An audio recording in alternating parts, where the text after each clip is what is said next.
الشاكرين والعاقبة للمتقين ولا عدوان إلا على الظالمين والصلاة والسلام على أشرف الأنبياء والمرسلين وعلى آله وصحبه أجمعين.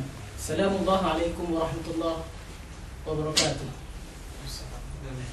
Alhamdulillah, sidang hadirin yang dirahmati Allah sekalian. Pertama-tama dan selama-lamanya, marilah sama-sama kita merafakkan kesyukuran kita kepada Allah Subhanahu Wa Taala kerana kita dapat hadir pada malam ini dalam keadaan sihat, dalam keadaan selamat. Walaupun anda nampak datang dari jauh pada hadirin sekalian, alhamdulillah, majlis wawancara yang diberi nama Hijrah, alhamdulillah, bersama saya Ustaz Ridwan. Dan kali ini kita berjaya menjemput dan hadir pada malam ini Ustaz Khairul Ikhwan, Ustaz Ahmad Khairul Ikhwan Abdullah, ataupun lebih mesra dikenali sebagai Ustaz Im. Dan insyaAllah, Ustaz Im, bagaimana perasaan Ustaz Im pada malam ini? Alhamdulillah, baik. Baik ya? Baik. Ustaz Im, insyaAllah saya akan gelar Ustaz sebagai Ustaz Im lepas ni, memudahkan. Dan Ustaz Ahmad Khairul Ikhwan adalah bekas penganut Kristian bermazhab Protestan, yang mana pada malam ini kita akan mendengar sedikit perkongsian bagaimana perjalanan hijrah daripada Kristian kepada Islam dan daripada Trinity kepada Tauhid. Sebelum saya menyerahkan majlis sepenuhnya kepada Ustaz Im, sukacitanya saya ingin memberitahu kepada para hadirin sedikit latar belakang tetamu kita pada malam ini, yang mana beliau bernama Ahmad Khairul Ikhwan bin Abdullah, yang sebelum ini namanya ialah Gino bin Adigang. Lahir pada 25/10/1984, berumur 23 tahun, berasal daripada Kampung Main Damai, Pitas, Kudat, Sabah, dan sekarang menetap di Bangi.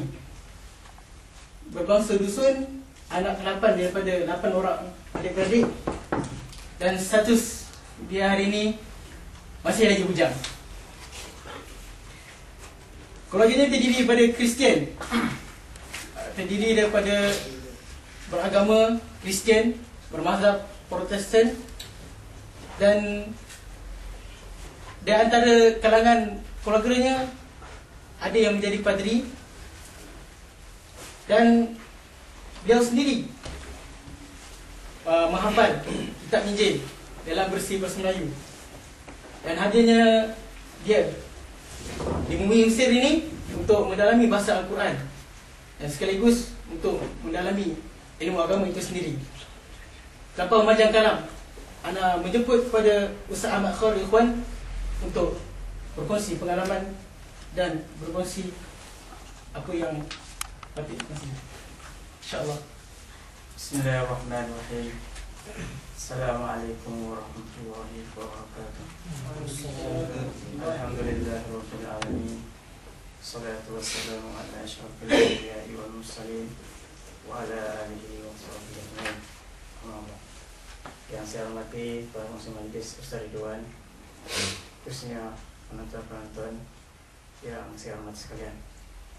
Jadi terlebih dahulu saya mengucapkan terima kasih di atas jemputan oleh pihak pengajar kerana sudi menjemput saya pada malam ini. Itulah program wawancara hijrah bersama saya pada malam ini. Jadi alhamdulillah, pada permulaan yang pertama ini kita akan bersama-sama berkongsi pengalaman saya, bagaimana saya mendapat hidayat daripada seorang yang beragama Kristen, yang kuat berpegang teguh pada ajaran Kristen, akhirnya memilih Islam sebagai agama anutan yang sebenar. Jadi pada mulanya dalam keluarga saya merupakan anak yang ke-8, dan seluruh daripada keluarga saya adalah bekerja sebagai padri, sebagai sister, sebagai ketua gereja, pendakwa Kristian, dan yang lainnya sebagai ketua NGO Kristen seluruh Sabah. Ketika di sekolah rendah dahulu, Islam ini amat asing bagi saya. Yang mana Islam ini, berkaitan Islam, apa dia ajaran Islam, suatu perkara yang amat asing bagi kita. Sebab pertamanya, ketaksuban terhadap agama Kristen amat tinggi. Yang mana dalam pikiran kita pada waktu itu, yang betul hanya agama Kristen, dan agama yang lain daripada agama Kristen adalah salah, sesat, dan tidak betul. Jadi ketika di sekolah rendah, Islam itu langsung tidak dikenali. Ketika di sekolah menengah, saya mula berjinak-jinak dengan agama Islam. Apa dia ajaran agama Islam, dan apa dia maksud dari Islam. Yang mana ketika waktu itu saya masih dengan seorang kawan telah mengajak saya supaya masuk kepada agama Islam. Ini alasannya Islam adalah agama yang terbaik, dan penganut agama Islam adalah penganut agama yang terbaik. Tapi pada pandangan saya pada waktu itu, apabila saya melihat orang-orang Islam, yang mana orang Islam ini dari segi akhlaknya, dari segi akademik, dia memang amat terus sekali. Kalau disebut seorang yang kaki pukul, seorang kaki judi, potensi sekolah dan sebagainya, semua adalah nama-nama yang disebut Muhammad, Ahmad, Muhammad Firdaus. Tidak ada satu pun nama yang Michael, John dan sebagainya. Jadi pada waktu itu telah terfikir, macam mana kawan tersebut boleh mengatakan bahwasanya Islam itu agama yang terbaik, dan penganut agama Islam adalah umat yang terbaik. Jadi daripada ajakan tersebut timbul dalam hati kita untuk berniat untuk mengenali lebih mendalam apa itu Islam. Jadi langkah pertama yang kita lakukan ialah pada pemulanya kita mula membaca buku-buku rujukan agama, buku-buku yang berkaitan dengan Islam, yang mana dia mengambil masa selama setahun. Peringkat yang kedua, pada waktu itu pencarian saya kepada agama Islam lebih mendalam, di mana pada waktu itu kita melakukan debat dengan ustaz-ustaz, kawan-kawan yang beragama Islam. Dan pada waktu itu juga kita telah mengubah penampilan kita, yang mana pada waktu itu saya mula memakaikan sarung, baju Melayu, kopiah dan sebagainya, dan saya akan salat 5 waktu, berpuasa di bulan Ramadan, membayar zakat, sembahyang Jumat dan sebagainya. Yang mana tujuannya adalah untuk merasai apa di Islam, apa di ajaran Islam yang sebenarnya. Jadi pada peringkat kedua tersebut, saya mula memahami sedikit, mengetahui rahsia apa di Islam. Yang pernah waktu itu kan, kalau dulunya saya seorang yang fanatik kepada agama Kristen, tapi selepas itu telah muncul dalam perasaan saya bahwasanya ketaksuban itu telah berkurangan sedikit demi sedikit. Dan pada peringkat yang ketiga, ini saya memulakan kajian perbandingan dari Al-Quran dan Kitab Bible, yang mana selama setahun juga akhirnya. Jadi setelah berlalunya pengkajian saya selama 3 tahun itu,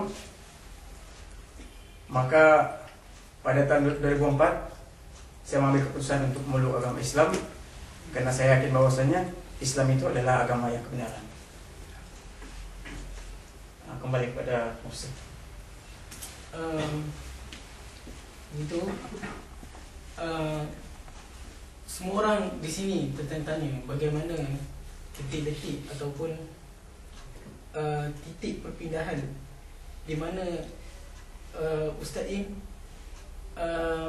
mengambil keputusan untuk berpindah daripada agama yang dulu cukup fanatik, yang atau cukup taksub, tetapi akhirnya titik perpindahan itu menyebabkan Ustaz Im berpindah kepada agama yang lebih benar, iaitu agama Islam, dan cuba nyatakan mengapa jadi titik perpindahan itu, dan cuba detailkan apa yang sebenarnya terjadi kepada Ustaz Im. Bismillahirrahmanirrahim. Dalam perkara ini, apabila saya memulakan kajian di antara Al-Quran dan Kitab Bible untuk mencari kebenaran, adakah Kitab Bible atau Kitab Al-Quran adalah kitab yang benar. Nah, di antara kedua kitab ini, daripada penganut umat Islam sendiri mengakui bahwasanya Al-Quran adalah kitab yang benar dan Kitab Bible adalah Al-Quran yang salah. Manakala penganut agama Kristen pula percaya dan yakin bahwasannya kitab yang benar adalah Bible dan salah adalah Al-Quran. Jadi selama pencarian saya tersebut ada beberapa perkara yang saya temui tentang kebenaran Al-Quran dan kesesatan yang terdapat dalam kitab Bible. Yang pertamanya ialah saya ingin berkongsi dengan tuan-tuan sekalian tentang kebenaran-kebenaran yang disembunyikan di dalam kitab Bible yang selama ini tidak terungkap, yang selama ini menjadi anutan orang-orang Kristen, menjadi kepercayaan orang Kristen, yang mana mereka tertipu, mereka terpedaya dengan ajaran ataupun tauhid yang mereka anut selama ini. Di antaranya ialah tentang kenabian Nabi Muhammad SAW, yang mana semua manusia mengetahui bahasanya Nabi Muhammad adalah pesuruh Allah, adalah Nabi akhir zaman bagi umat Islam. Tetapi di dalam agama Kristen, Nabi Muhammad SAW adalah tidak disenaraikan sebagai seorang Nabi, dan nama baginda adalah nama yang paling dibenci dalam agama Kristen. Yang mana dalam setiap kali dalam soal ibadat orang Kristen telah disampaikan dalam fikiran bahwasanya Nabi Muhammad adalah orang yang salah. Dan yang betul hanya Yesus Kristus yang betul saja, yang betul. Itu yang pertama tentang kenabian Nabi Muhammad SAW. Yang mana apabila kita bertanya kepada para pedri, adakah nama Muhammad SAW terdapat dalam Bible? Tapi jawabannya tidak ada. Tetapi daripada hasil kajian yang saya lakukan, rupa-rupanya Muhammad SAW terdapat dalam kitab Bible. Cuma tidak disebutkan nama Ahmad ataupun Muhammad. Tetapi daripada ayat yang terdapat dalam kitab Bible menunjukkan bahwasanya Nabi Muhammad SAW adalah Nabi akhir zaman yang telah dijanjikan oleh Allah Subhanahu Wa Taala. Dan saya membaca dalam Yesaya pasal 29 ayat yang ke-12, yakni surah dalam Bible, itulah apabila kitab itu diberikan kepada seorang yang tidak dapat membaca dengan mengatakan baiklah bacalah ini, maka ia akan menjawab aku tidak tahu membaca.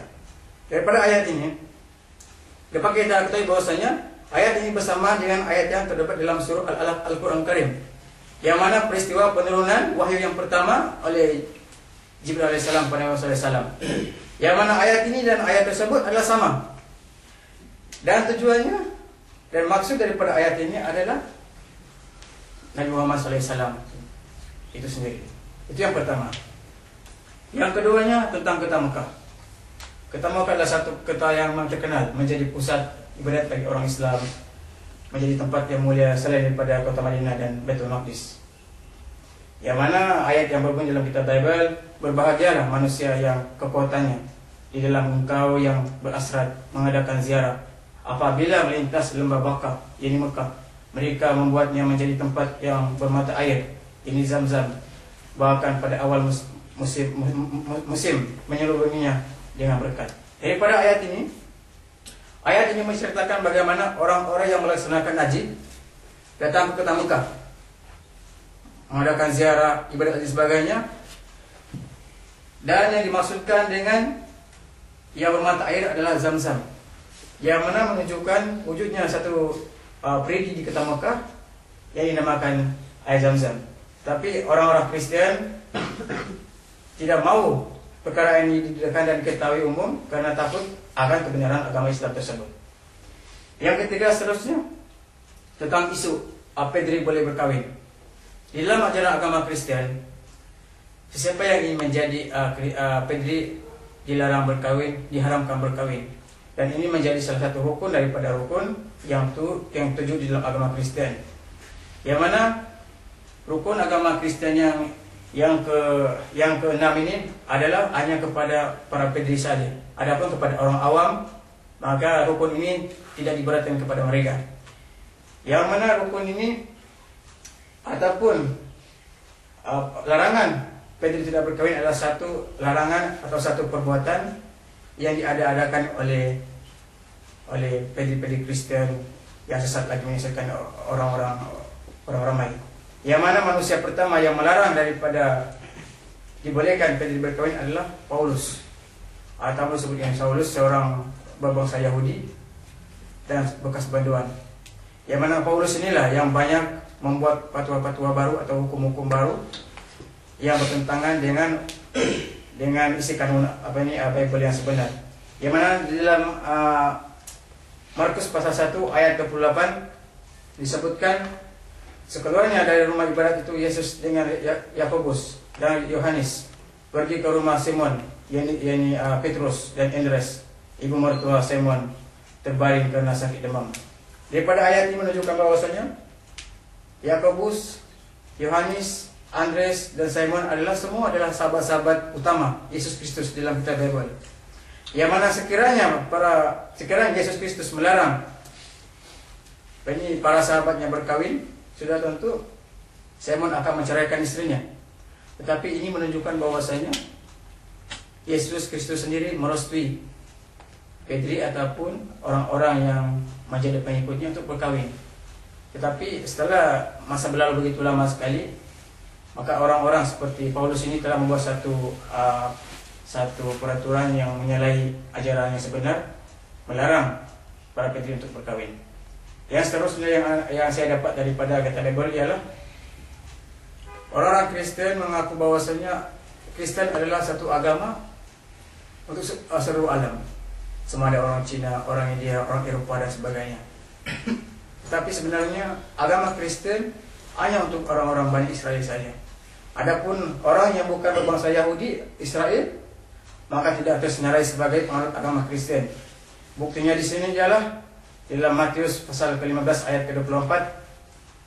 Jawab Yesus, "Aku diutus hanya kepada domba-domba yang hilang dari umat Israel." Dan dalam kitab Allah sendiri tidak satu ayat pun yang mengatakan bahwasanya Yesus diutuskan kepada semua manusia, tetapi dikhususkan hanya kepada orang-orang Israel saja. Jadi sekiranya orang-orang Kristen selama ini mendakwa bahwasanya Kristen adalah agama yang benar untuk seluruh alam, maka ini satu dakwah yang palsu, yang sesat, dan mereka tertipu dengan dakwah-dakwah daripada pedih-pedih yang jahat tadi. Yang seterusnya adalah pengharaman Arab.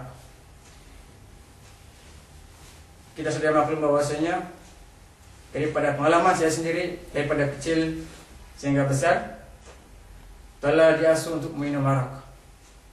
Dan perkara ini satu perbuatan yang dibandingkan dengan perbuatan lain, satu perbuatan yang baik.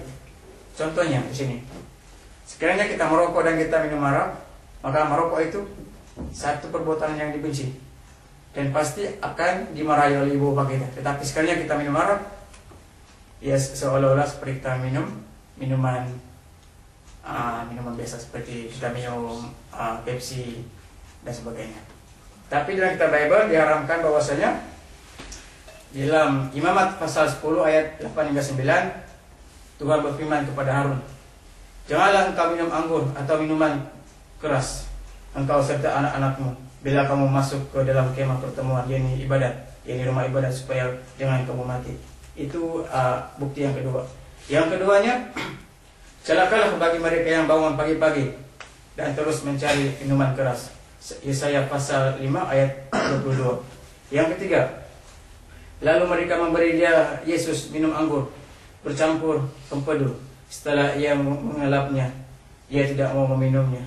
Matius pasal 27 ayat 34. Daripada ayat ini menunjukkan bahwasanya ketika Yesus mati dan disalib oleh kaum Yahudi telah memberikan Yesus segelas anggur bercampur empedu untuk diberi minum pada Yesus sebelum mati. Tetapi Yesus sendiri menolak untuk tidak meminumnya. Ini menunjukkan bahwasanya haramnya arak itu daripada zaman nabi-nabi terdahulu sehingga ke zaman sekarang. Yang mana disebutkan dalam kitab Bible tidak ada satu pun ayat yang akan dimasukkan bahwasanya kedatangan Yesus sendiri adalah menggenapkan apa yang terdapat dalam Bible sendiri. Yang ketiga, yang seterusnya, inilah wajib bersunat. Di dalam ajaran Kristen, bersunat ini menjadi satu perkara yang janggal, yang tidak pernah diamalkan lagi. Tetapi sebenarnya menjadi satu kewajiban yang mana dalam ajaran Kristen, barang siapa yang tidak bersunat, maka wajib baginya dibunuh, dilenyapkan di muka bumi. Karena ia bukan ini daripada orang-orang yang diridai oleh Allah Subhanahu wa taala. Dalam Lukas pasal 2 ayat 21, dan ketika genap 8 hari dan ia harus disunatkan, ia diberi nama Yesus Kristus. Jadi daripada ayat ini menunjukkan bahwasanya amalan-amalan seperti ini ditinggalkan oleh orang-orang Kristen. Dan apabila kita bertanya kepada pedri-pedri mereka menjawab, ini satu ajaran yang telah dibuang, satu ajaran yang tidak diamalkan lagi, yang tidak sesuai. Yang seterusnya, pengaraman memakan babi. Satu isu yang amat sensitif sekali. Yang mana apabila seseorang itu, sekarang kita bertanya kepada seseorang itu, kenapa kamu tidak masuk Islam? Jawabannya, kalau kita masuk Islam, selepas ini tidak dapat lagi makan babi. Itu jawaban dia. Yang mana babi ini satu makanan rasmi dalam setiap program orang-orang Kristen, sama ada hari Christmas dan sebagainya. Kalau ini di dalam majelis perkawinan contohnya, sekiranya daging babi tidak dihidangkan, majelis tersebut seolah tidak bermakna dan akan dicemooh oleh masyarakat. Dan sama ada pedri, sister, ketika semua orang-orang Kristen akan memakan babi ini. Biarpun mereka tahu haramnya babi ini, tetapi mereka tidak mengindahkan. Malah mereka mengatakan tidak ada pun ayat dalam Bible yang mengatakan haramnya babi itu. Tetapi di dalam Ulangan pasal 14 ayat yang ke-8 disebutkan juga khinzir atau babi hutan, karena memang berkuku belah tetapi tidak menguap biak, haram itu bagimu. Di dalam ayat Ulangan pasal 11 ayat ke-7 disebutkan demikian juga khinzir, babi hutan, karena memang berkuku belah, yaitu kukunya bersela panjang tetapi tidak menguap biak, haram itu bagimu. Daging binatang itu janganlah kamu makan, dan bangkanya jangan kamu sentuh, haram semuanya itu bagi kamu. Yang seterusnya tentang pelaksanaan hukum modern. Satu undang-undang Islam yang amat agung, yang amat mulia, yang mana bukan saja digambarkan dalam Al-Quran, tetapi kita baca sendiri terus juga memuliakan hukum modern. Yang mana di dalam Imamat pasal ke-20 ayat ke-10 disebutkan, bila seseorang laki-laki berzina dengan istri orang lain, yaitu berzina dengan sesamanya manusia, pastilah keduanya dihukum mati, baik laki-laki perempuan yang berzina itu. Tetapi di dalam Kristen, amalan perhubungan seks menjadi satu amalan yang biasa, menjadi satu amalan yang sekiranya seorang itu ketika umurnya 13 tahun mulai merasai apa dia seks, maka dia akan dipandang serong, akan dipandang orang yang tidak bertamadun. Tapi sekiranya seorang yang sudah akil balik dalam melakukan hubungan seks, maka dia dianggap sebagai orang yang bertamadun, dianggap orang yang matang, dianggap orang yang mulia di kalangan orang-orang Kristen. Cuma yang biasanya di Malaysia ataupun di Asia ini, yang menghalang daripada para remajanya melakukan maksiat adalah karena adat. Masih ini mendalam adat di kalangan bangsa-bangsa tertentu, bahwasanya perbuatan zina adalah perbuatan yang haram dan ditegak. Jadi itu adalah contoh-contoh yang saya temukan dalam kitab Bible, yang mana benda-benda ini akhirnya saya perbincangkan dengan beberapa orang kawan-kawan dan pedri-pedri, tetapi mereka tercengang, seolah-olah mereka tidak pernah menemui ayat ini, tidak mengetahui tentang haramnya arak, haramnya babi, dan yang lainnya. Tetapi inilah kebenarannya, yang akhirnya mereka sendiri menjadi orang yang terkeliru. Adakah kandungan kita bagian ini betul ataupun salah? Seolah-olah mereka mempertikaikan segala tulisan yang terdapat di dalam kitab Bible ini dan tidak mengakui apa yang ditulis dalam kitab Bible ini. Jadi itu adalah antara sebab-sebabnya kenapa saya memeluk agama Islam. Itu adalah hasil daripada kajian yang saya lakukan selama ini. Jadi mudah-mudahan perkongsian ini menjadi perkongsian kita bersama, dan kita istiqomah dengan apa yang kita pegang selama ini. Ya, Ustaz Ikhwan, saya difahamkan Ustaz Ikhwan lahir dan membesar dalam keluarga di mana di situ terdapat paderi-paderi, ketua-ketua gereja, sister-sister yang amat hebat sekali, yang mahir tentang Bible. Dan apabila Ustaz Im membuat keputusan untuk hijrah kepada Islam, untuk memeluk Islam, adakah di situ terdapat tentangan-tentangan daripada ahli keluarga sendiri, atau bagaimana? Adakah Ustaz Im merahsiakan keislaman Ustaz Im? Dan kalau boleh, Ustaz Im cuba berkongsikan pengalaman kepada ikhwah sekalian hari demi hari yang dilalui oleh Ustaz Im. Silakan. Bismillahirrahmanirrahim. Jadi pada malam saya mengucap 2 kalimah syahadat. Selepas malam tu saya ingatkan ataupun saya fikirkan perkara ini akan menjadi rahsia. Tapi sebaliknya, pada jam 8 malam saya memeluk agama Islam. Pada pukul 10 malam telah diketahui oleh keluarga saya. Boleh beritahu di mana masa tu Ustaz Im umur berapa, dengan siapa mengucapkan kalimah syahadat? Pada waktu itu kita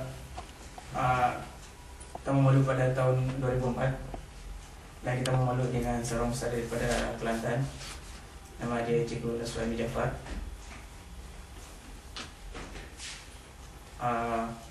Jadi selepas memeluk daripada agama Islam itu, maka kita mengambil keputusan untuk balik ke rumah. Dan apabila sampai ke rumah, pada waktu itulah bermula cabaran ataupun dugaan-dugaan yang saya lalui, yang mana amat dahsyat juga. Yang mana ketika sampai ke rumah, soalan pertama yang diajukan kepada saya ialah, kenapa kamu masuk Islam? Kenapa keluar daripada agama Kristen? Tapi persoalan tersebut saya mengambil keputusan untuk tidak menjawabnya dan senyap. Dan cabaran pertama yang saya hadapi ialah pada malam minggu kedua selepas balik pada rumah, abang saya telah membeli sekilo babi dan membakarnya. Dan selepas itu beliau datang berjumpa dengan saya dan membuat 2 pilihan. Di sebelah kanan semurai, sebelah kiri daging babi. Dia bagi pilihan, dia bagi masa dalam masa 5 minit. Sama ada saya memakan babi ataupun semurai tersebut. Jadi pada waktu itu saya mula memikirkan, memakan babi adalah haram. Kalau tak makan, apa akan jadi? Lepas tu tak sampai lagi keputusan, datang penampar. Pada waktu itu kita pun tak tahu nak buat apa kan. Nak buat keputusan tak tahu macam mana. Ilmu belum ada ilmu lagi. Jadi setelah dibelas banyak kali, akhirnya kita ambil keputusan untuk memakan babi tersebut. Dan kita ingatkan itu adalah satu cabaran yang akan berakhir. Rupanya esok harinya kita dipaksa lagi meminum arak. Apabila datang hari Ahad, wajib bagi kita untuk datang ke gereja untuk sembahyang sekali. Dan begitulah seterusnya selama sebulan. Jadi selepas sebulan tersebut, saya ambil keputusan untuk keluar daripada rumah. Macam mana dengan solat? Adakah dibenarkan solat? Solat tu memang tak boleh. Hatta kalau baca doa pun tak boleh juga. Dia akan perhatikan setiap angkat doa ini. Dia akan mula bertindak yang bukan-bukan sekiranya kita menunjukkan yang kita ini seorang Islam. Jadi selepas sebulan tersebut, kita pun mengambil keputusan untuk keluar daripada rumah dan tidak balik daripada rumah sehinggalah pada waktu sekarang. Jadi selepas tu, pada awalnya kita menumpang di rumah kawan. Selepas tu kita tidur di surau di masjid. Tapi alhamdulillah pada waktu itulah saya menemui ataupun berkenalan dengan jemaah tabligh. Daripada tabligh inilah dia mengajar saya untuk menjadi seorang pendakwah. Bagaimana cara kita untuk berhadapan dengan masyarakat, bagaimana cara kita untuk merancang strategi dakwah dan sebagainya. Dan selepas pada tahun 2005, saya bangkit semula daripada segala kesusahan yang saya hadapi. Yang mana pada dahulunya saya pernah tidur di atas kaki lima, pernah dihalau daripada surau masjid. Tapi ini kisah terbiak daripada Allah Subhanahu Wa Taala. Dan pada tahun 2005 saya bangkit semula untuk melaksanakan dakwah. Dan dari situlah alhamdulillah saya telah berjaya mengislamkan selama 16 orang. Jadi dalam proses dakwah tersebut mengalami masa yang lama dan amat perih juga, tapi alhamdulillah dengan kuasa Allah Subhanahu Wa Taala semuanya menjadi senang. Segala kesusahan tersebut adalah satu tarbiyah untuk mendidik mereka. Anda faham juga kita berpindah dan berhijrah ke Bangi. Bagaimana perjalanan, siapa yang bawa itu? Tentang perpindahan ke Bangi, saya berpindah ke Bangi pada tahun 2007 pada bulan Februari, yang mana saya bertemu dengan seorang hamba Allah yang mengusyarkan supaya saya berpindah ke Semenanjung untuk mencari ilmu untuk mengaji pondok. Jadi dengan pertolongan beliau telah menyediakan segala tambang dan uang untuk sampai ke Semenanjung. Dan akhirnya dengan takdir Allah Subhanahu Wa Taala, Anda sampai ke Darul Fuqaha. Dan dari situlah saya mula pelajari ilmu fardu ain. Dan akhirnya pada tahun ini, pada bulan 8, bulan August yang lalu, Allah pertemukan dengan seorang hamba Allah lagi daripada Shah Alam. Dan dengan pertolongannya, maka beliau telah mengantar saya ke Mesir untuk belajar bahasa Arab. Satu angka yang menakjubkan, 16 orang daripada seorang Muslim yang baru memeluk Islam dalam jangka masa 4 tahun. Bagaimana dengan kepilihan kita? Mungkin di antara dah 20 tahun, 21 tahun. Tapi bagaimana pula dengan dakwah kita dengan orang muslimin? Dan satu pertanyaan anda ingin lontarkan kepada Ustaz Im. Bagaimana respon penduduk setempat, masyarakat Islam yang ada pada waktu Ustaz Im hijrah kepada Islam? Apakah respon mereka? Adakah mereka menerima dan sanggup melindungi, ataupun bagaimana? Mereka tidak hanya untuk mata saja apabila melihat Ustaz Im diseksa dan diganggu gugat keamanan Ustaz Im. Dalam hal ini ada dua perkara yang anda ingin jelaskan. Yang pertama, satu masyarakat yang beragama Kristen. Yang kedua masyarakat yang beragama Islam. Jadi yang pertama inilah masyarakat yang beragama Kristen menjadi orang Islam seolah satu kesalahan jenayah yang tidak boleh dimaafkan. Sekiranya anda memeluk agama Islam, seolah-olah kita ini telah masuk Melayu, telah membuang keluarga kita, dan kita ini seolah telah membuat satu dosa yang amat besar yang tidak terampun. Yang mana sekiranya kita memeluk agama Hindu, Buddha, Bahai dan sebagainya, satu perkara yang menjadi kebiasaan yang tidak akan dipersoalkan.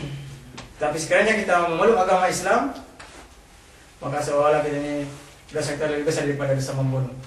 Itu yang pertama. Yang kedua, dalam masyarakat yang beragama Islam, ini satu persoalan yang payah dijawab.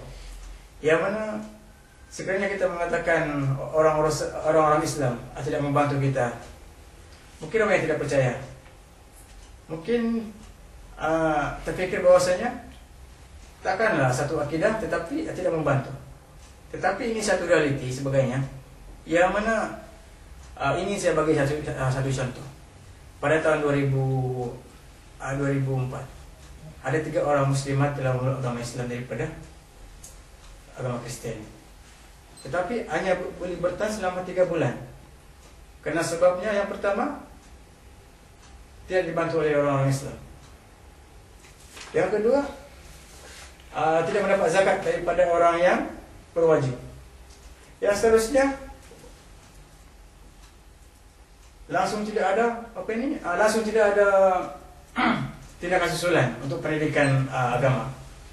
Dan akhirnya setelah 3 bulan muslimat tersebut akhirnya kembali pada agama Islam. Ini karena satu tekanan dia dapatnya adalah masalah keuangan. Yang kedua, masalah tempat tinggal. Yang ketiga ialah tentang persoalan akidah. Biarpun mereka telah agama Islam, tetapi mereka masih keliru. Yang mana betul agama Islam ke agama Kristen? Sekiranya agama Islam adalah betul, kenapa orang-orang Islam tidak mau membantu orang-orang yang baru masuk Islam? Tetapi orang-orang Kristen, biarpun dia telah murtad, tetapi dia sanggup datang, bantu, tolong dia supaya dia kembali kepada ajaran agama Kristen. Jadi ini satu masalah yang suka untuk jelaskan. Tetapi sekiranya kita terlibat dengan gerakan dakwah, kita melibatkan diri dengan pergolakan yang berlaku di luar, kita akan tahu bahwasanya benda ini akan berlaku. Rupa-rupanya di sana ramai orang-orang Islam yang tidak peka dengan keadaan yang berlaku pada orang-orang yang baru masuk Islam.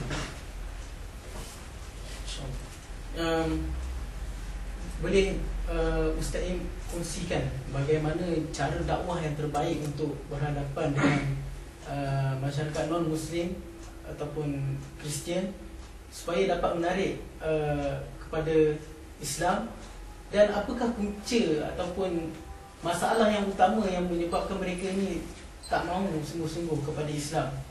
Kerana Ustaz Im berpengalaman berdakwah dan alhamdulillah 16 orang telah jatuh kepada Ustaz Im.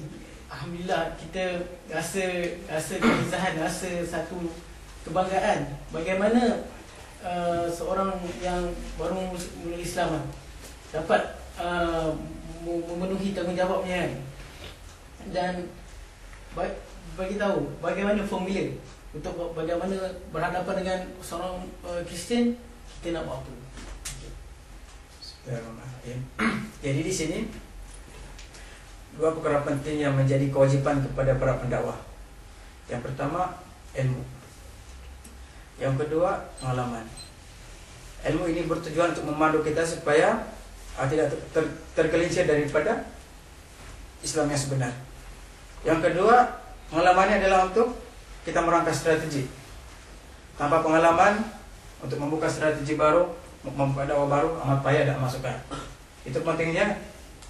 Itulah pentingnya kenapa pengalaman, ilmu penting. Jadi yang kedua tadi penting. Seterusnya apa pada diri pendakwah. Yang satu, akhlak. Yang mana orang-orang kafir pada masa kini dia tidak memandang kepada Al-Quran, kepada aku benar Islam, tetapi dia akan memandang kepada akhlak seorang itu. Yang mana sekiranya seorang itu berakhlak, maka dia pandang itulah ajaran Islam. Tapi sekiranya seorang itu bersikap biadab, tidak sembahyang sebagainya, seorang yang kaki pukul, itulah akan dipandang oleh orang Kristen. Dan benda ini menjadi pengalaman saya berhadapan dengan orang Kristen, yang mana dalam kita menyampaikan Islam kepada mereka, mereka akan mempersoalkan bagaimana orang-orang Islam dikatakan benar, tapi tengok orang-orang Islam akhlaknya buruk dan sebagainya. Jadi yang penting pertama ialah akhlak kepada pendakwah. Seorang pendakwah yang tidak berakhlak tidak akan menjadi seorang pendakwah. Tidak akan berjaya menyampaikan Islam kepada orang-orang yang bukan Islam. Yang kedua, kena ada strategi. Yaitulah yang pertama, kita berdakwah di atas terkait kebajikan, akibat masyarakat. Banyakkan akibat masyarakat kepada orang yang bukan Islam. Contohnya, saya pernah berdakwah pada seorang keluarga Kristen. Jadi saya mengambil masa selama 6 bulan untuk memasukkan 2 orang ini masuk ke agama Islam. Itulah acara saya ialah saya akan tinggal di mereka selama di rumah mereka. Jadi selama dengan mereka itu, saya akan melaksanakan segala amal kebajikan, bantu orang sakit, bagi keperluan barang-barang dapur dan sebagainya. Jadi apabila dia nampak akibat kita, dia akan bertanya, kenapa semua nih?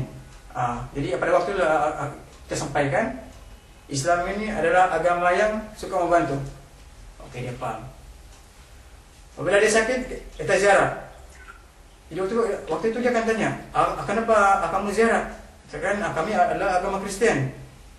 Jadi waktu itu terangkan Islam adalah agama kasih sayang. Yang kedua, yang ketiga, contoh macam orang yang susah. Orang ini contohnya anak dia tak ada kasut, tak ada baju sekolah. Tolong dia, bantu dia, tolong belikan. Dia akan tanya, ini kenapa? Terangkan Islam ini adalah agama untuk semua, bukan hanya untuk orang Melayu, orang India, orang Cina, tetapi untuk semua. Jadi apabila dia paham apa itu Islam, maka dengan sendirinya dia akan bertanya, dan dia akhirnya dia akan meluk agama Islam.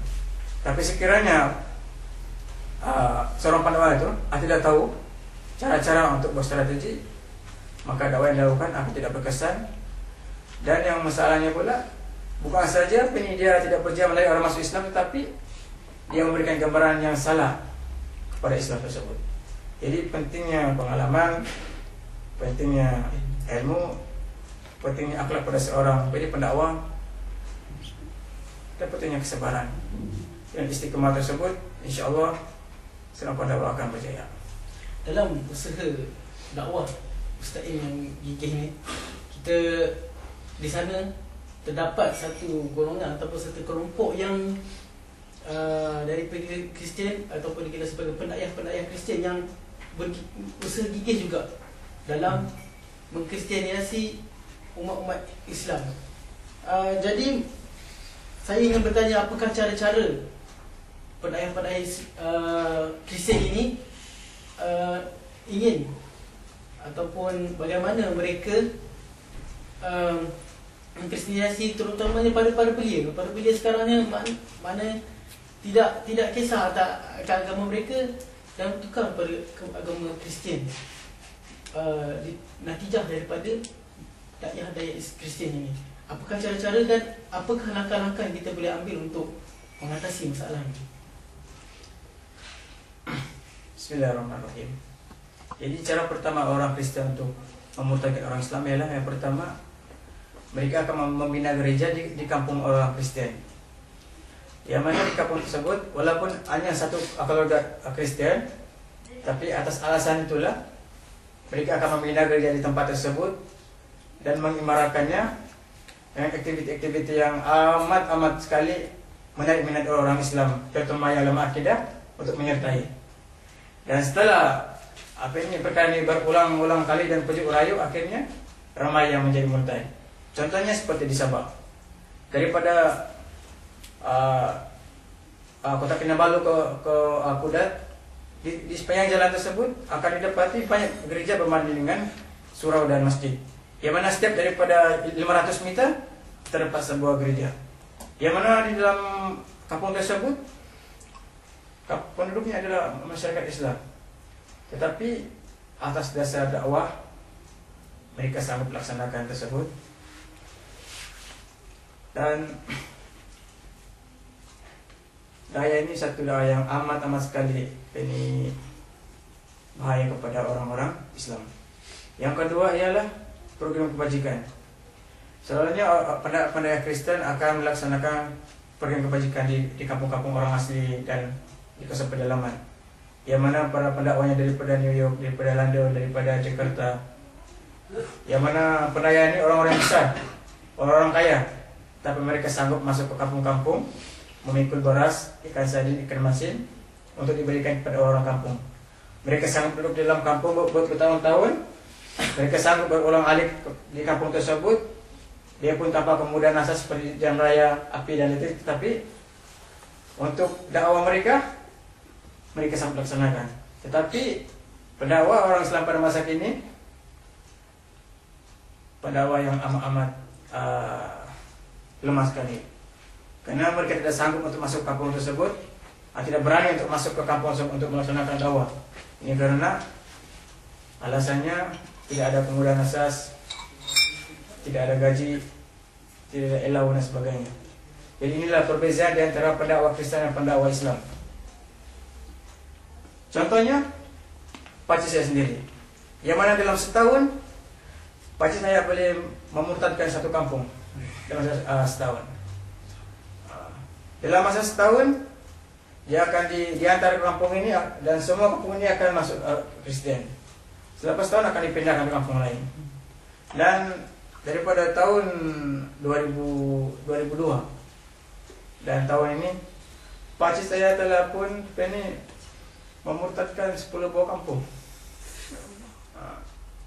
Jadi sebagai seorang pendakwah Islam, apakah benda yang dipikirkan? Dan kenapa memikirkan bagaimana cara untuk mengatasi masalahnya? Yang seterusnya ialah penyamaran. Dua tokoh penyamaran yang paling baik ialah Yusuf Roni dan Agai Ahmad Maulana. Yang mana kedua-dua ini bukanlah beragama Islam, tetapi adalah pedri besar di Indonesia. Yang mana Yusuf Roni ada satu riwayat, satu cerita yang amat terkenal di kalangan orang Kristen. Yang mana cerita tersebut, Yusuf Islam adalah anak kepada seorang kiai. Yang mana setiap tahun ayahnya akan berulang-alik ke Mekah untuk mengerjakan ibadat haji. Jadi satu cerita mengatakan bahwasanya sesiapa yang mengerjakan haji ke Mekah diharamkan untuk memandang Ka'bah, karena di atas Ka'bah tersebut terdapat satu salib. Dan barang siapa yang memandang ke atas Ka'bah akan ditembak oleh juru tembak yang disediakan oleh Arab Saudi. Jadi Yusuf Roni, seorang anak muda yang mungkin terpengaruh dengan daya tersebut, telah datang ke Mekah dan memasang satu cermin di atas kasut dan melakukan tawaf ke Ka'bah. Dan akhirnya beliau mengaku ternampak salib di atas Ka'bah. Selepas itu beliau balik ke Indonesia dan mengistiharkan beliau telah masuk agama Kristen. Tetapi perlu diingat bahwasanya Yusuf Roni adalah seorang pedri, seorang penyamar yang terkenal, yang di dalam Kristen sendiri pun ramai yang tak tahu dia ini adalah beragama Kristen dan bukannya beragama beragama Islam.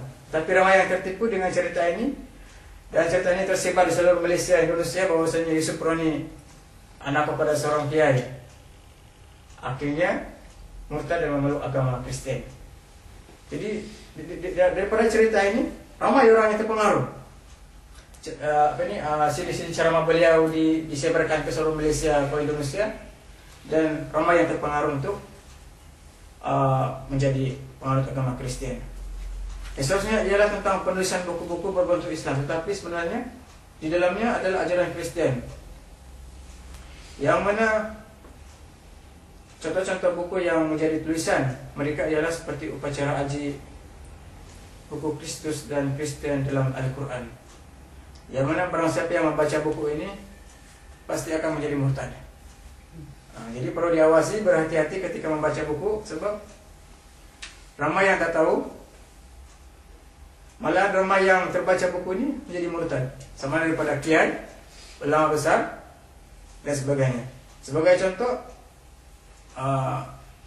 Muhammad Ilyas, seorang bekas guru pesantren di Pondok Jakarta, Indonesia. Seorang guru tauhid akhirnya menjadi penganut agama Kristen. Seterusnya Benjamin Stephen, orang Kelantan, tapi akhirnya menganut agama Kristen dan sekarang ini sedang menjadi pensyarah Kristen di Singapura. Seterusnya seorang wanita dari Aceh datang bekerja ke Pulau Pinang, akhirnya bertemu dengan pemuda Kristen dan terpedaya dengan cinta monyet. Akhirnya dia berkawin dan menjadi seorang Kristen. Setelah beranak 2, telah diceraikan oleh suaminya. Selepas itu barulah memeluk agama Islam semula. Seterusnya ialah mereka akan mengantar satu golongan pemuda dan pemudi yang tampan, yang lawa-lawa, yang mana lelaki ini akan ditugaskan untuk bercinta dengan muslimah Islam, dan perempuan Kristen tadi diarahkan untuk bercinta dengan laki-laki Islam, yang mana setelah termakan dengan cinta, dengan kata-kata yang manis, manakala perempuan tadi telah dihamilkan oleh pemuda Kristen, maka dibagi pilihan, masuk Islam kah ataupun dia akan meninggalkan tadi. Jadi kes ini pernah berlaku ke atas anak Ketua Dewan Ulama Islam Bogor, yang mana anaknya telah diambilkan oleh pemuda Kristen. Dan ini juga berlaku ke atas Ketua Ulama di Palembang, anaknya telah diambilkan oleh pemuda Kristen. Jadi contoh lelaki yang terpengaruh dengan perempuan Kristen ialah contohnya di Sabah banyak kes-kes begini, yang mana seorang ini sanggup berkawan dengan perempuan Kristen, sanggup murtad semata-mata karena cinta. Nah, jadi badan tidak mesti akan berlaku ke atas kita. Kita jangan mengharap kita ini pelajar syariah, pelajar agama akan terlepas, tetapi semua ini sekalinya kita tidak berhati-hati akan terkena kepada kita. Cukup itu daripada yang anda sampaikan. Pada Ustaz, perkembangan di Malaysia maknanya orang-orang non-Muslim yang melakukan hijrah memeluk agama Islam, keadaan mereka, adakah mereka positif? Maknanya keadaan hijrah ini semakin bertambah atau berkurang, ataupun dari dulu memang macam itu je lah bilangan dia? Bagaimana pandangan Ustaz? Tentang persoalan ini, ramai yang masuk Islam, tetapi ramai juga yang murtad. Sebagai satu contoh, pada awal tahun 70-80-an, di zaman pemerintahan Berjaya dan Usna di negeri Sabah, yang mana pada waktu itu jumlah yang masuk Islam hampir 100.000. Tetapi pada zaman pemerintahan PBS Datuk Karim Ketingan, Sabah menjadi negeri Kristen. Daripada 100.000 yang memeluk agama Islam, sekarang ini yang tinggal dalam 30.000. Dan ini tidak pernah pun dimasukkan ke dalam berita sama ada media massa atau media cetak ataupun media elektronik. Jadi daripada laporan masa kini, jumlah yang masuk Islam agak ramai, tetapi jumlah yang murtad lebih ramai. Jadi persoalan di sini ialah semua ini berlaku karena atas umat Islam sendiri. Dia murtad, tak murtad, tanya kepada setiap dari umat Islam, apakah sumbangannya terhadap agama, apakah sumbangannya supaya murtad ini tidak menjadi satu kes yang besar di Indonesia. Sekiranya kes murtad terus berlaku, ditakutkan nanti Malaysia akan menjadi seperti negara Indonesia, yang mana semua agama adalah sama dan tidak ada agama yang lebih tinggi daripada agama yang lain. Ustaz, makna ingin melontarkan satu soalan yang mungkin agak kontroversi. Maknanya bagaimana layanan orang yang baru memeluk Islam, ataupun lebih saya khususkan lagi bagaimana dengan badan-badan yang menguruskan bagaimana kemasukan orang-orang non-Muslim kepada Islam, bagaimana dengan badan-badan pertubuhan yang bukan kerajaan dan orang awam, macam bagaimana satu-satu kita boleh dedahkan macam mana? Yang pertama tentang pihak yang berwajib. Kalau kita melihat pada masa kini, masih ramai di kalangan saudara baru yang terlepas pandang oleh mereka, yang mana masih ramai saudara baru yang tidak diambil perhatian sewajarnya, seperti bantuan zakat dan sebagainya. Dan sebagai contoh, saya sendiri pun tidak pernah mendapat zakat daripada kerajaan negeri Sabah. Satu. Yang kedua, pihak-pihak NGO yang bukan kerajaan mungkin terlepas pandang, tetapi aktiviti yang mereka lakukan hanya tertumpu di kawasan bandar. Adapun di kawasan kampung mereka kurang melakukan seperti di negeri Sabah. Di negeri Sabah contohnya amat payah sekali mendengar program di kampung-kampung. Jadi perkara ini harus dipikir-pikirkan lah. Mereka syok sendiri melaksanakan aktiviti di kawasan bandar, tetapi mereka melupakan masih ada lagi tempat yang lebih penting, yang lebih memalukan daripada dakwah yang mereka laksanakan. Dan kekosongan inilah yang diambil peluang oleh golongan Kristian untuk memurtadkan orang Islam. Yang akhirnya yang mereka laksanakan ialah kita berforum sebagainya, demonstrasi, tetapi tak ada hasil daripada apa yang kita laksanakan. Dan sesuai yang dikatakan bahwasanya orang Islam ini hanya pandai berkata-kata, tetapi tak ada kerja. Tapi orang Kristen dia kurang bercakap, tetapi banyak kepada kerja. Itu perbezaan antara pendakwah Kristen dan pendakwah Islam. Perbezaan antara NGO Kristen dan NGO Islam. Yang mana NGO Kristen ini sanggup berhabis-habisan dengan keuangan. Artinya orang akan masuk Kristen, tetapi NGO Kristen ini, NGO Islam ini lebih kepada aktiviti-aktiviti yang pertama mempromosikan kumpulannya. Intinya tujuan supaya kumpulan disebut kumpulan yang hebat, kumpulannya selalu masuk dalam televisi dan sebagainya. Tetapi di sebalik kemasyhuran yang dimilikinya, sebenarnya dia gagal dalam melaksanakan tugasnya sebagai seorang NGO Islam untuk melindungi agama Islam. Kita mungkin dah sampai ke penghujung program, dan saya ingin memberi peluang kepada hadirin sekalian. Ada sebarang pertanyaan yang ingin diajukan, sebarang perkongsian yang ingin diajukan kepada Ustaz Im. Amat molek sekali lah kalau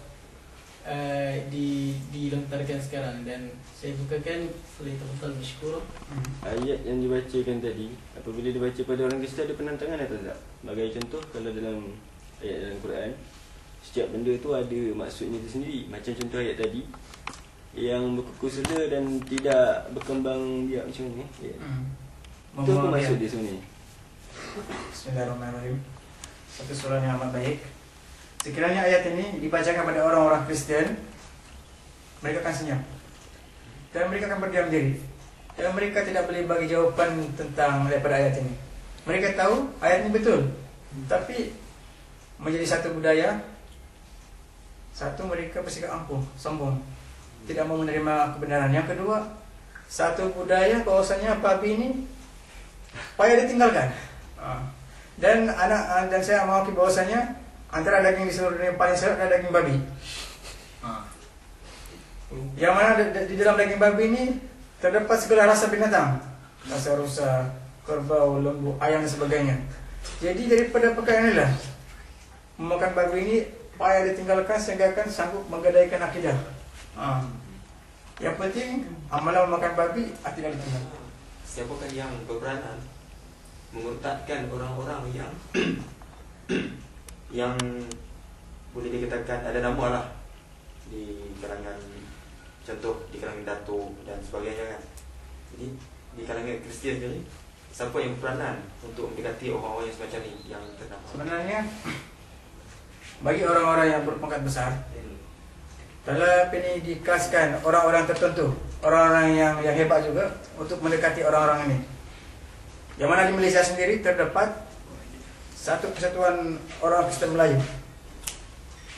yang mana dianggotai oleh semua orang-orang Melayu yang murtad.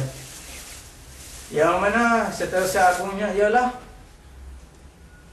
Haji Ismail Muhammad, Tuan Haji Ismail. Dia ini seorang peguam, tetapi dia menjadi setiausaha Persatuan Kristen Melayu Malaysia. Jadi golongan inilah yang mendekati sesama mereka untuk memurtadkan orang Islam. Yang mana di Malaysia sekarang ini daripada maklumat yang saya tahu pada dahulu, 3 orang Malaysia telah diantar ke Singapura, 2 orang ke Italia, seorang untuk menjadi pedri besar pertama di Malaysia yang bergelar doktor. Tujuannya adalah untuk menjadi pendakwah, untuk mempertahankan orang-orang Islam yang berbangsa Melayu. Jadi dalam persatuan ini juga dinaungi oleh seorang orang yang bekas seorang datuk yang amat besar yang sekarang ini telah bergelar Tun, berasal daripada selatan Semenanjung, dan nama ini anak rahasiakan, tapi nama orang-orang yang besar untuk menjaga nama baiknya. Dia ini adalah menjadi penaung kepada Persatuan Melayu Kristian Malaysia. Jadi persatuan inilah yang berperanan memurtadkan orang-orang Islam yang beragama Melayu, yang berbangsa Melayu. Yang mana pada tahun lalu 2007, 5 orang pelajar Universiti Melaya telah dibaptis di Seremban. Jadi tentang kes Lila Joy dengan Datuk Azhar ini, beliau telah membuat satu penafian. Beliau masih lagi seorang Islam ketika Paripurna Agung UMNO pada tahun yang lalu, kalau anda silap. Tapi beliau sebenarnya telah pun murtad. Cuma benda ini dirahsiakan karena satunya menjaga ketenteraman awam di Malaysia, yang kedua menjaga nama baik beliau sendiri. Jadi sekarang ini terpulang kepada pihak yang berwajib untuk sama ada memulihkan beliau ataupun tidak. Tentang kes Lila Joy, kita sudah terang-terangan bahwasanya ini satu perancangan daripada orang Kristen untuk menguji sejauh manakah kehebatan Mahkamah Syariah di Malaysia. Yang mana adakah Mahkamah Syariah ini boleh menjatuhkan hukuman terhadap Lila Joy ataupun tidak. Sebab perkara ini telah menjadi satu isu selama 20 tahun. Jadi yang mana semua peguam yang mewakili Lila Joy telah menunjukkan mereka bukan menentang Mahkamah Syariah, tapi mereka menentang agama Islam. Mereka mencabar kekuasaan Islam di Malaysia. Jadi sebagai seorang yang beragama Islam, apa pandangan kita? Tadi baru Ustaz Im menerangkan mengenai bagaimana Ustaz Im masuk Islam kan. Jadi asas pada agama Islam adalah Tauhid, dan asas kepada agama Kristian adalah Trinity. Sebab tu nama, ada tu nama itu, hijrah Trinity kepada Tauhid kan. Jadi nak tahu sejauh mana Ustaz Im menafikan Trinity ataupun sepanjang kajian Ustaz Im dalam menafikan Trinity tersebut. Ustaz Im nak tanya perkembangan terkini hubungan Ustaz Im dengan keluarga kan, ada Ustaz Im kontak-kontak ataupun lawan ziarah Ustaz Im ke Ustaz Im ziarah orang ke macam mana, yang terkini tu. Yang kedua, apa nasihat Ustaz Im apakah nasihat Ustaz Im peranan doktor-doktor kan, macam bakal-bakal doktor kan dalam untuk menyampaikan dakwah terhadap non-muslim. Jawab soalan yang kedua tadi, baru pertama. Jadi sekarang ini alhamdulillah hubungan saya dengan family amat baik, dan telah abang saya seorang yang pedih itu telah memeluk agama Islam, dan sekarang ini tinggal di Shah Alam, kawan dengan orang Kelang. Sekarang ini alhamdulillah keluarga semakin terbuka, dan masih lagi tumbuh bibit kebencian, tapi mereka sadar bahwasanya mereka tidak boleh perkata-katikan saya sekarang. Sebab daripada pengalaman yang saya lalui selama ini di bab agama, mereka tidak akan berbicara dengan saya. Dan sekarang ini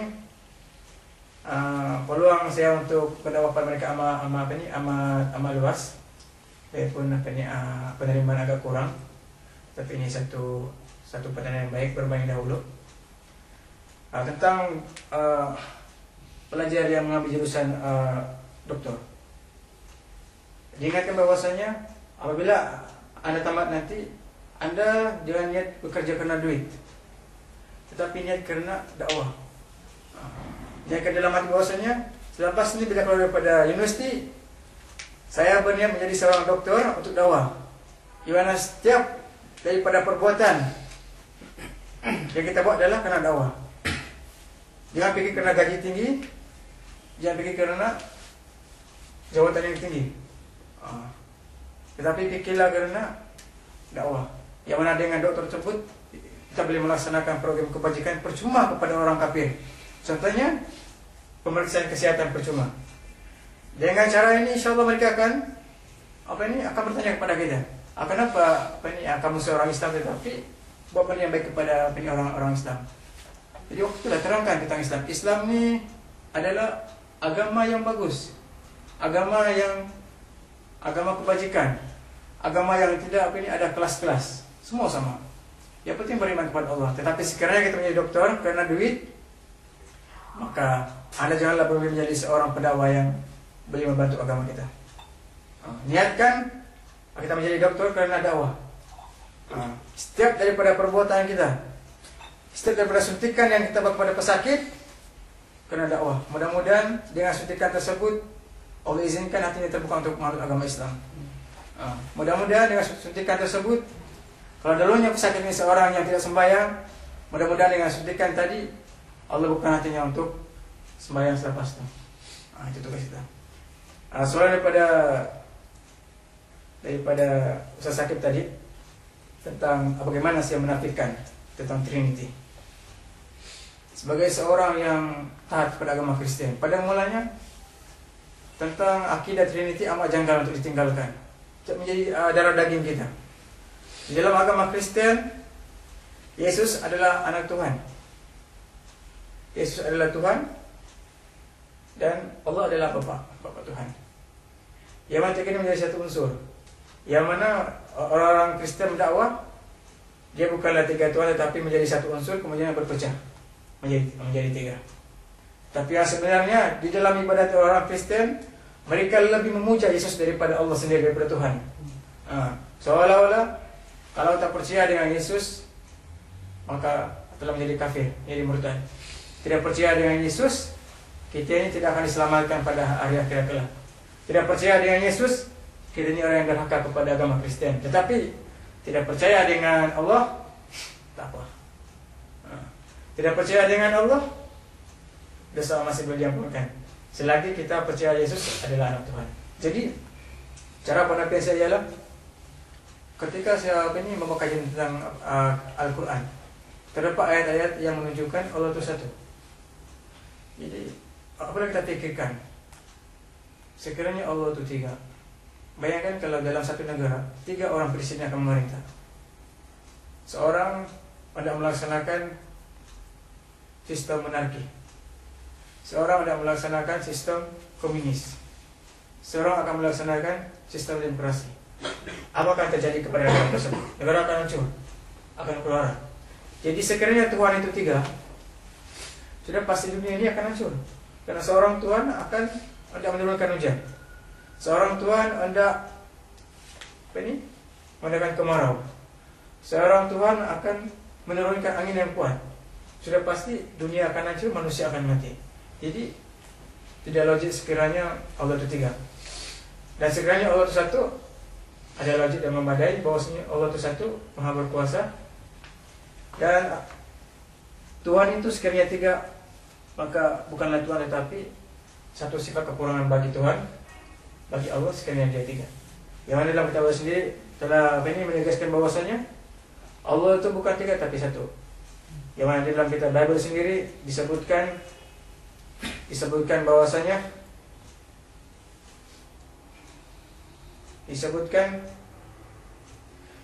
jawab Yesus, hukum yang terutama ialah dengarkanlah hai orang Israel, Tuhan Allah kita, Tuhan itu satu, Esa. Jadi pada ayat ini, sekiranya anda berjumpa dengan orang Kristen dan anda nak berdebat dengan dia, tak perlu menggunakan kitab Al-Quran, cukup memadai dengan membaca ayat tersebut. Dan sekiranya dia masih berkeras, cuba kita minta satu ayat kitab Bible. Ada tak ayat yang menunjukkan Yesus itu mengaku Tuhan? Tidak ada. Jadi sekiranya yang ini dia tak percaya, kita buat satu pertaruhan. Pertama, sekiranya terdapat ayat dalam Bible menunjukkan Yesus Tuhan, pengakuan Tuhan, maka serahkan kepala kita kepada orang tadi. Tapi sekiranya tidak ada satu ayat pun yang mengatakan Yesus itu Tuhan, maka dengan syarat dia mesti masuk Islam. Jadi daripada sini dia akan takut dengan kita. Orang akan lari dengan kita, insyaAllah. Tak perlu takut sekiranya anda berdebat dengan orang-orang kesana. Tak perlu takut, insyaAllah. Semua akan berpihak kepada kita. Dia akan sendirinya akan mahu kalah. Sama ada dia masuk Islam atau tidak, itu terpulang kepada dia. Itu terpulang kepada sejauh mana kita punya strategi untuk mengajaknya kembali kepada Islam. Sebagai penutup, saya difahamkan Ustaz Im ada mengusahakan untuk satu buku yang tajuknya Hijrah, Trinity kepada Tauhid, di mana banyak perkara-perkara yang kita bahaskan pada malam ini terdapat dalam buku tu. Betul Ustaz Im? Dan banyak lagi tajuk-tajuk yang ana rasa lebih bermaklumat, lebih banyak daripada apa yang kita bincangkan pada malam ni. InsyaAllah kita sama doakan buku tu akan diterbitkan segera. InsyaAllah Allah melincirkan dan mempermudahkan tulisan buku tu. Semoga dakwah ini akan berjalan lancar. Minta sikit ulasan ringkas tentang apa yang dalam buku ini. Tentang buku tersebut adalah pertama tentang cerita bagaimana saya meluk agama Islam, tentang cerita ayat-ayat yang menafikan Allah itu tiga, ayat yang menafikan Yesus itu Tuhan, tentang dosa warisan, dan yang lebih dalam lagi tentang pembohongan di dalam kitab Bible. Jadi sekiranya anda yang mengetahui, ada baiknya sekiranya anda membeli buku tersebut, lebih sesuai untuk dibaca, menjadi satu pengaruh kita, menjadi satu ilmu kita untuk berdakwah. Yang mana sekiranya anda membeli buku ini, anda tidak akan rugi. Sekiranya anda beli buku ini, lepas itu anda berjaya mengislamkan orang-orang Kristen, pahala anda lebih mahal daripada duit yang anda belikan, anda gunakan untuk membeli buku tersebut. Jadi tentang buku-buku ini jangan berkira sangat mahal ke murah.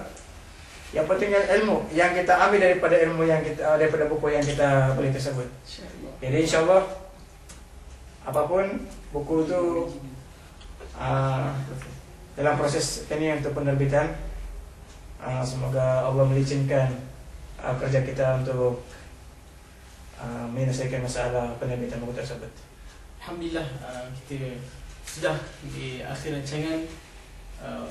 Satu perkongsian yang anda rasa cukup menyedarkan kita betapa kita jauh dalam dakwah kepada non-Muslim ini. Sama-sama kita insafi, sama-sama kita lonjakkan kembali semangat kita.